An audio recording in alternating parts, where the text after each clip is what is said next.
Nabi Muhammad Sallallahu Alaihi Wasallam itu ada dalam segala langkahnya diatur oleh Allah. Di sini Allah atur. Karena itu riwayat sahih, Allah atur. Allah atur, kita lihat kepada Al-Quran, sebagaimana Allah mengatur Nabi Musa.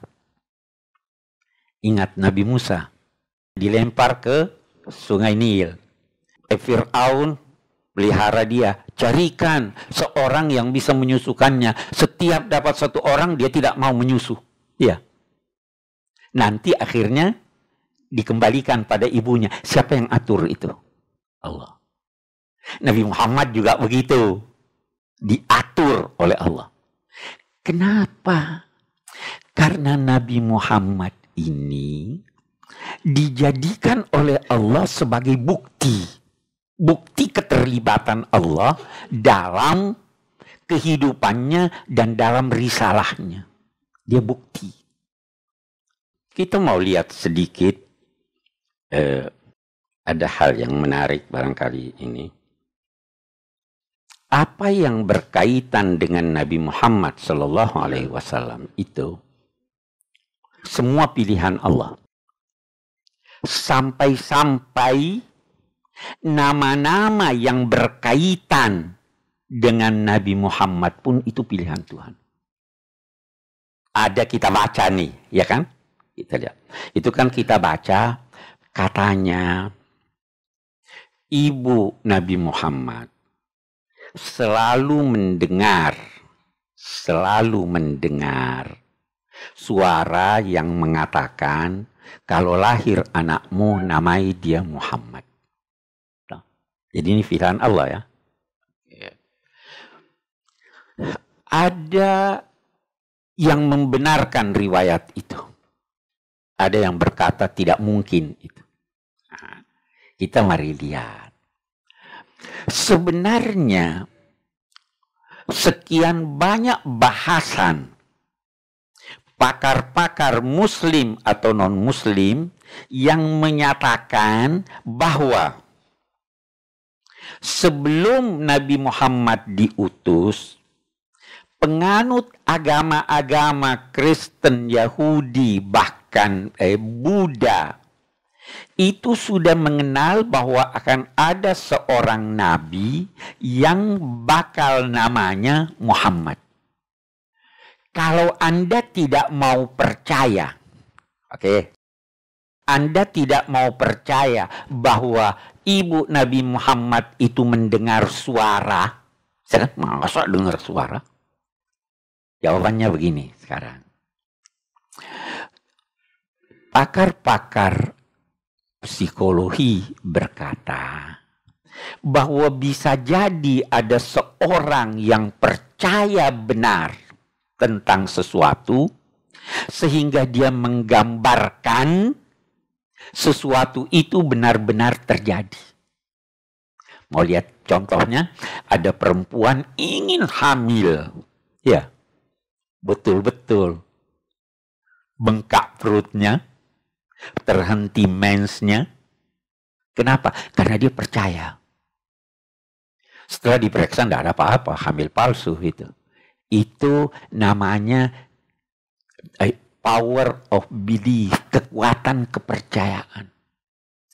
Ini Sayyidah Aminah percaya bahwa anak yang dikandungnya itu anak istimewa.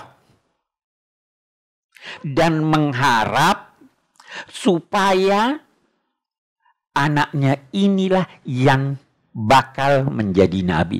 Nah, setelah dikenal di dalam masyarakat bahwa ada seorang yang bakal lahir jadi nabi namanya Muhammad, tidak mustahil karena kepercayaannya itu dia bagaikan mendengar suara itu. Ya kan? Tidak mustahil itu. Abdul Muttalib juga begitu kan? Kenapa kamu namai dia Muhammad? Bisa jadi dia udah dengar itu. Saya harap dia ini yang terpuji. Begitu juga kita baca sekarang di Maulid supaya kita luruskan ini. apa itu di Maulid wa hadarah inda wiladati as-sayyidatu Maryam wa sayyidatu Asya wa ma'aha minal huril ain. Waktu lahir datang Sayyidah Maryam dan datang juga Asya, istri Fir'aun. Ada ini. Ini imajinasi. Itu sebabnya Bintu Syati berkata, Ja'aha taifun. Taif itu bayangan. Jadi waktu dia sendirian, dia hanya berdua itu. Dengan Ummu Aiman waktu mau melahirkan. Takut, tapi tiba-tiba, kita lihat pengaruh kepercayaan. Tiba-tiba dia merasa, ini anak saya ini anak istimewa. Oh, ini pasti istimewa. Maka terbayanglah olehnya seakan-akan itu hadir. Dia tidak hadir, tapi terbayang. Wajar nggak itu? Logis aja. Tapi kalau dikatakan benar-benar hadir, tunggu dulu. Iya kan? Jadi memang ini perlu dibaca ulang ini. Banyak hal itu. Begitu juga dengan Nur Muhammad. Katanya pindah dari satu apa itu di min sulbi Adam ila sulbi Nuh ila pindah itu Nur. Kalau dalam bacaan modern itu gen yang pindah. Nah, gennya pindah. Kita punya ini gen ini kita punya. Itu yang pindah-pindah. Itu yang diistilahkan dengan nur. Cahaya. Logis. Kita pun dapat itu. Hanya mungkin dari nenek, dari ini kita kenapa ada persamaan? Kenapa ada persamaan fisik, ada persamaan sifat, wajar. Tetapi dilukiskan dalam bahasa nur. Keliru yang berkata bahwa Nabi Muhammad itu cahaya. Manusia kok. Tercipta dari tanah, darah, daging. Hanya dia istimewa. Istimewanya bukan dari segi fisik kemanusiaan yang sama kita. Istimewanya dari segi akhlaknya, dari segi dia. Itu Nabi Muhammad. Oke. Kita pindah sedikit persoalan. Tentu ada yang kritik Nabi Muhammad. Saya ingin, yang pertama dulu. Dia katakan begini, ada orientalis nih, berkata begini. Itu sebenarnya Nabi Muhammad itu sakit-sakitan. Wajar dia sakit-sakitan. Ayahnya meninggal muda karena punya penyakit kronis. Itu menurun kepada beliau. Kita katakan begini, kalau dia punya penyakit kronis, kira-kira dia mampu berperang tidak kurang dari 19 kali Nabi Muhammad berperang. Jalan kaki. Tidak mungkin ini ada. Itu ada buku menulis sejarah kesehatan Nabi Muhammad. Tidak ada tanda-tanda dia sakit. Bahkan beliau sudah sakit, mulai sakit tahun ke-7 Hijrah. Waktu haji wada, Nabi itu sudah sakit. Itu sebabnya dia pakai unta tawaf. Tapi masih prima. Jadi tidak mungkin itu. Dari mana dia tahu bahwa punya ini? Hanya karena dia punya ayah meninggal muda, ibunya meninggal muda juga kan? Oh, tidak itu. Lihat anaknya, lihat keturunannya nanti. Jadi itu tidak mungkin. Ada lagi yang kritik. Dia katakan begini, itu Nabi Muhammad kawin dengan Khadijah, kan banyak istrinya ini katanya. Oke, bagus, ya, banyak istrinya. Belasan kali Nabi kawin. Tetapi semua perkawinan beliau itu di dalamnya terdapat ajaran. Yang bisa jadi ajaran itu tidak bisa difahami kecuali melalui istri yang terpilih. Saya sebentar kita sampai ke sana melihat ini. Kita lihat dulu Khadijah. Kira-kira Kalau Nabi kawin dengan seorang perempuan gadis ya, pertama yang dia kawini gadis, cantik. Kira-kira istrinya mau mengizinkan Nabi pergi ke Gua Hira berlama-lama? Tidak ya. Nah, dipilihkan Khadijah. Kalau istrinya itu bukan orang yang kaya, kira-kira Nabi bisa berpikir jernih? Tidak mungkin. Jadi Tuhan yang pilihkan ini Khadijah ini. Dan itu Nabi yang berkata begitu. Karena ada yang berkata begini, ada yang berkata begini. Itu sebenarnya Nabi kawin dengan Khadijah karena Abu Thalib miskin, tidak ada. Dia kan terkenal miskin memang kan. Abu Thalib itu orang miskin. Ini, jadi oke deh, daripada ini kawin dengan Khadijah. Ini orang nggak tahu sejarah. Khadijah itu orang kaya yang diminati banyak orang. Tapi dia yang pilih Nabi Muhammad. Dia kan yang lamar Nabi Muhammad itu. Tuhan atur kawin sama dia. Sehingga perjuangannya yang paling berat waktu di Mekah itu selalu didampingi oleh Sayyidah Khadijah. Tetapi begitu mau hijrah, Tuhan cabut lagi, wafat kamu. Jangan sampai ada yang menduga bahwa keberhasilan Nabi Muhammad itu karena Khadijah. Tuhan atur. Oh, itu ada itu orientalis William Moore tadi yang memuji bahwa ini tidak masuk di akal, ini harus ada tangan Tuhan yang bermain di sini. Dia katakan, oh itu sebenarnya Nabi Muhammad tidak kawin-kawin waktu Khadijah masih hidup karena dia takut didepak. Itu dia bilang begitu. Oke deh, waktu dia hidup takut didepak. Kenapa waktu dia mati, sesudah wafat Khadijah, dia masih tetap menampakkan cintanya bahkan di hadapan Aisyah, ya kan? Waktu Aisyah berkata, udahlah kamu sebut-sebut terus itu. Setiap ada kiriman makanan kamu kirim ke teman-temannya Khadijah. Terus sudah cukup lah, ini sudah ada yang cantik yang gantikan kamu, yang gantikan istrimu. Dan siapa bilang ada yang bisa gantikan dia? Tidak ada yang bisa gantikan saya. Tidak ada yang bisa gantikan Khadijah. Dia percaya waktu orang berkata saya berbohong. Dia beri saya uangnya waktu orang tidak mau beri saya uang. Dia beri saya anak yang tidak ada satupun di antara kalian yang memberi saya anak. Nah, tidak ada yang bisa gantikan dia. Begitu cintanya sampai waktu Fathi Makkah. Nah, kita lihat ini sejarah nih, kesetiaan nih. Waktu Fathi Makkah, Nabi memilih lokasi tempat rumahnya Sayyidina Khadijah.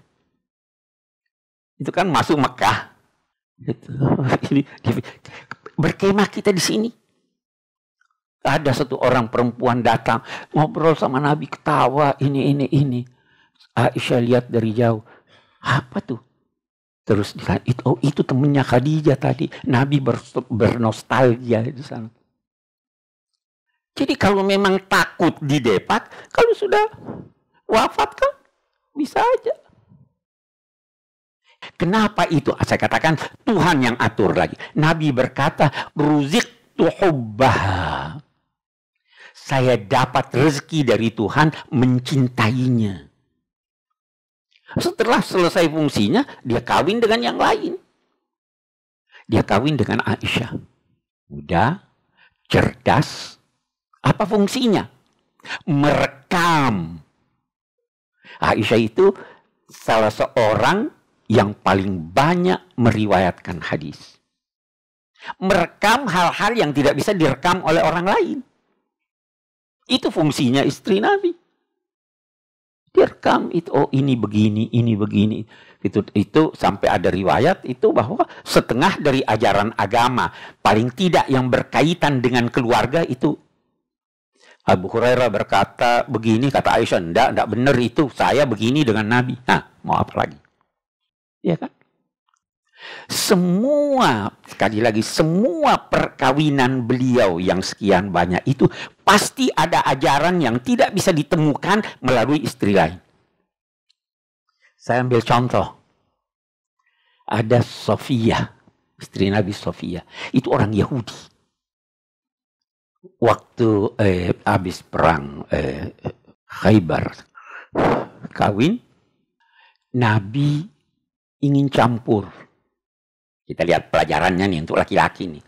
Apalagi yang muda-muda yang belum kawin nih. Anda tidak bisa tahu itu kecuali melalui ini. Nabi mau campur. Sofia tidak mau. Tidak. Jangan dulu. Nabi tersinggung. Oke deh. Tidak mau. Kita berhenti sebentar. Nabi tidak paksa loh. Tidak paksa. Jangan paksa istri kamu. Walaupun pengantin baru. Tidak lama kemudian baru dia mau. Kenapa kamu dulu tidak mau? Dia bilang, kita masih di daerah Yahudi. Saya takut ada yang mencederai kamu. Tidak ada pelajaran yang Anda bisa dapatkan kecuali di sini. Berangkat ke Madinah. Menarik lagi. Waktu mau naik unta, Sofia ini orangnya masih muda, 17 tahun. Tapi sudah 2 kali kawin sebelum Nabi. Karena memang orang dulu kawin muda. Waktu mau naik unta, tidak bisa dia naik. Tahu bagaimana Nabi? Dia duduk, Sofia naik di punggungnya baru mau naik di unta. Ada sekarang lelaki yang mau begitu. Anda tidak bisa dapat, dan ini orang Yahudi.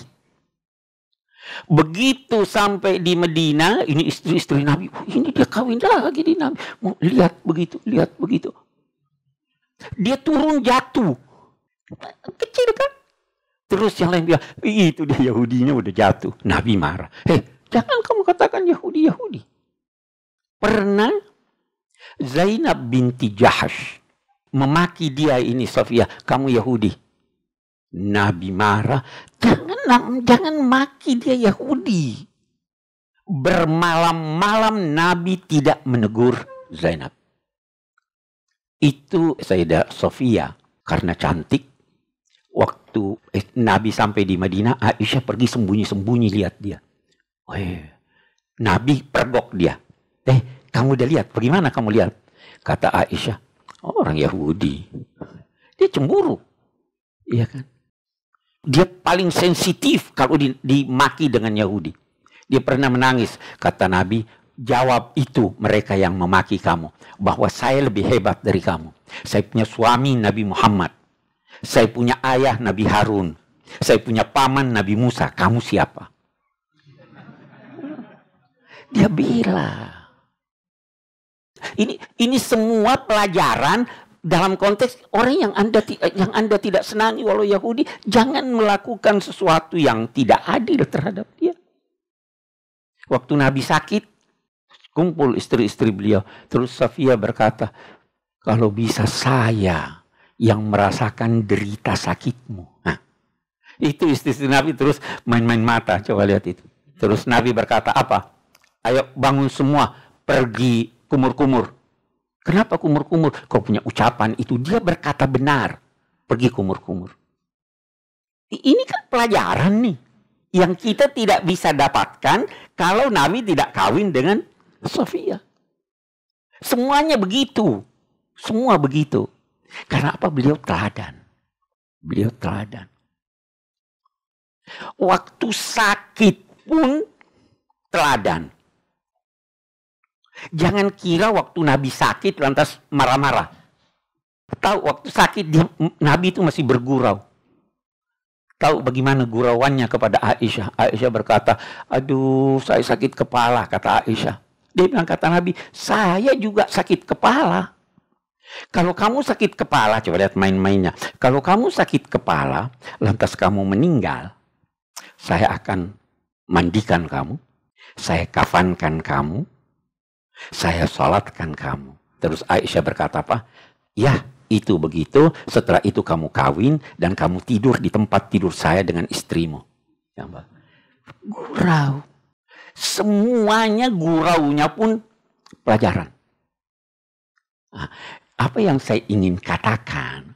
Sewaktu kita berbicara, mempelajari Maulid Nabi, itu sebenarnya kita tidak mau hanya melihat rekaman itu lewat. Kita mau usia kita bertambah.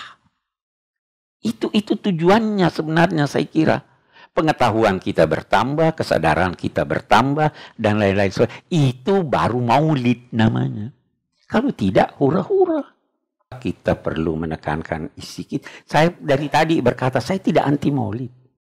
Yang saya tidak setuju, yang pertama, kalau isinya nggak benar. Gitu. Yang kedua, yang saya tidak setuju adalah kalau itu acara dibuat dengan biaya yang terlalu besar. Itu saya nggak setuju. Tapi bahwa kita sekarang ini kumpul nih, ada komunikasi, ada ini. Ini saya kan sejak semula berkata kita ini maulid nih sekarang. Iya kan? Jadi saya jangan anggap saya anti maulid. Saya maulid. Kalau anak saya kawin pun ada maulid. Tapi saya tahu bahwa ini sebenarnya uraian ini nggak benar nih. Apalagi kalau sekedar membacanya tanpa dimengerti itu tadi, bahwa itu tidak banyak manfaatnya. Jadi ini jadi kita tidak anti, kita anjurkan. Saya diundang, kalau saya sempat saya hadir, kalau tidak saya minta maaf, bukan karena tidak mau hadir, ya kan? Saya tiap tahun di tempat Habib Hashim nih, saya bicara malah di sana maulid. Tapi saya sudah pernah bilang sama beliau, setengah dari dana yang diterima itu salurkan untuk ini. Itu kan. Jadi supaya tidak salah paham.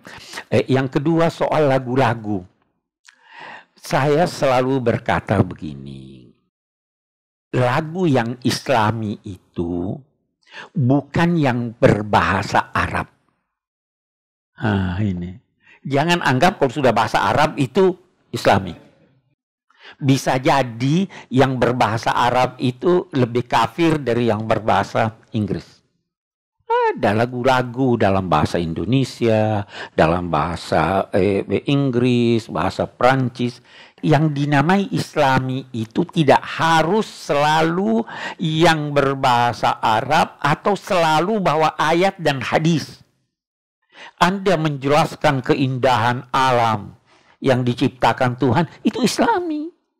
Itu sebabnya dulu waktu ada di Inggris ada pameran kebudayaan dan peradaban Islam, itu mereka bahas apa sih yang Islami?